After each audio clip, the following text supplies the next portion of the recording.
If you're in your first, second, or third year in real estate in the business, and you're probably making at least one of these mistakes, it's costing you thousands of dollars. So let's fix it today. Real estate agents always have a lot of excitement going into business. They don't fail because of lack of excitement, desire. They fail because of lack of structure. And this is what I've seen. I coach agents across the country, and this is something that comes up every week, especially with my newer agents.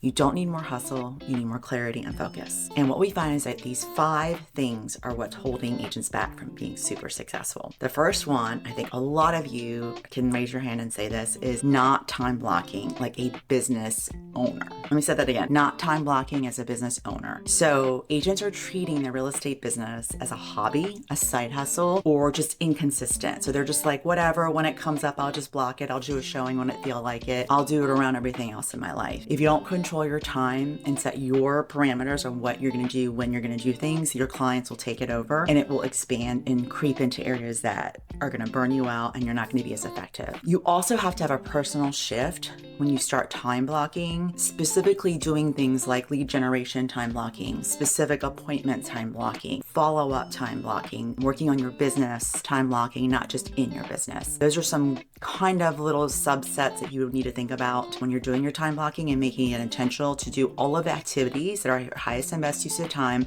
that are going to move your business forward. And you're also, something to remember, you don't rise to the level of motivation in your life. You're going to rise to the level of where you put structure in it. So you'll fail to the level of your calendar. So there's always a saying too, if you're overwhelmed or you're freaking out, it's because you haven't scheduled yourself properly. And it's not to hyper schedule yourself. You have to give yourself breaks, and white space is what I call it, and room for flexibility. Like today's a snow day here in Richmond, Virginia. We had to have some flexibility, had some things canceled. That's a great example of it. But at least you have the parameters of knowing where your time blocks are going to fit, whether you're going to do afternoon showings, morning calls and appointments. I do a lot of my coachings on Tuesdays and Wednesdays, would give you an example. So that's a really big mistake number 1. So are you making that? You need to correct it. Put in the chat below. I'm curious if that's you. Another thing you need to think about, mistake number 2, is going to be not building a real database early on in the business. So if you've just been winging it and you don't have what they call a CRM stands for a client relationship management tool. They have them for every single industry and business. It's basically your Rolodex with all the information that goes with it. There's some really big companies that have them. I currently use the company Lofty, which used to be called Chime. I have had all different ones in the past, and there's Follow Up Bus, which just got bought out with Zillow. So some people moved over because they didn't want them to have their information. I also have CRM Interactive with my website that folds into like a CRM. So there's a lot of different ways to do it. It really doesn't matter how you do it. Just make sure you have one and you use it. Your phone contacts are not a database, because there's no information around the database. Most agents will wait years to organize one, and that's the truth. A lot of times I pick up agents that have been in the business 10, 15, 20 years, and they're like, oh, I never had a CRM. I just kind of winged it. That's not being intentional as a business owner. It's really important to have a nurturing strategy and also tagging your people. So for me, it would be like all of my past clients would be one tag. Anybody that bought in certain years would be a tag. Anybody that's a mother would be a tag. Those are certain tags that, just to give you examples. And when you tag them, it's basically just saying grouping people into groups of similar interests, maybe. Like if you do something, I was a Girl Scout troop leader, so I had all my Girl Scouts in one tag, or your neighbors, or your local, your farm, meaning like your local neighborhoods. So those are really important to clarify and tag, and then have a plan of how you're going to touch base and get in touch with them. Your future business depends on today's database. Really, really important. Your future business depends on today's database. The third mistake I see people make is depending only on your friends and family. Now, I have shouted from the rooftops that I've been very, very, very, very privileged, and I'm so appreciative of all of the support my friends and family have given me over the last more than decade of doing the business. And I like to say that because I show up and I'm very loyal and I take care of my clients, I take care of my people. And so people want to refer me because they know I'm going to do well by them. And because of that, I've gotten connected to other people. So that's what I mean by not just the one connection, like your friends and family, but asking to expand on that network. So important, or to consistently continue to fill your network of people, getting out there, meeting new people, intentionally adding people of your interest in life, making sure you're authentic, not inauthentically doing so is what I mean. Like, don't just join a group because you want to join it to get business. I would genuinely pick topics and areas of your life that you love. Like, I love to read, I love to work out. So meeting people at the gym was something easy for me. I am in a book club. That's really easy for me because I love to read, I love to connect with people. Finding place, if you're a sports person, you can play a sports team. If you have children, a lot of people get business through their children in schools and things like that. That's really, really important because that's why a lot of agents dry up after 1 year, because they've helped other people and they bought and sold and that's it. So you have to go within their group and help people and say, who do you know that you can connect me with to go to the next level? I think it's also important to build that visibility and trust with strangers. You know, your friends get you launched, right? They help you because they support you.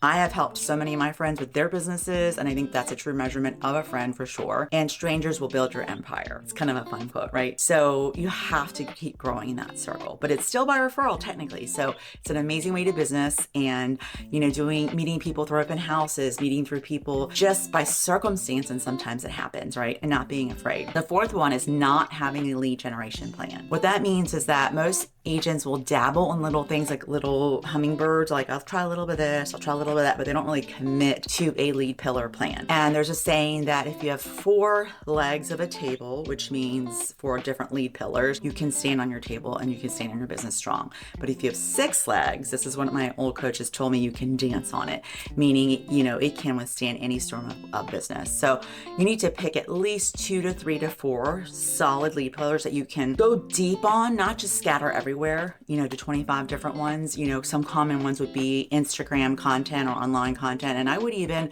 do sub pillars for online, because YouTube is completely different from Instagram, which is different from Facebook. Open houses is definitely a solid one. Geo farming, meaning that you farm, meaning you work on your specific geographic area. That's what a geo farm means. YouTube, again, I said it was another one, or circle prospecting. And circle prospecting is when there's a listing and you go around that listing to prospect to anybody that particularly may want that listing. So it's really important to have this clear plan of how am I going to strategically hit each of these lead pillars, weekly, monthly. What is my plan of action to get in front of this audience, and how can I show and give value?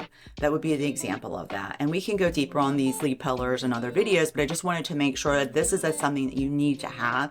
And if you're feeling like you've never had one, don't be afraid, because many people don't, and they just kind of wing it. So it's really important to say, like, all right, this year I'm going to get 10 deals from this lead pillar.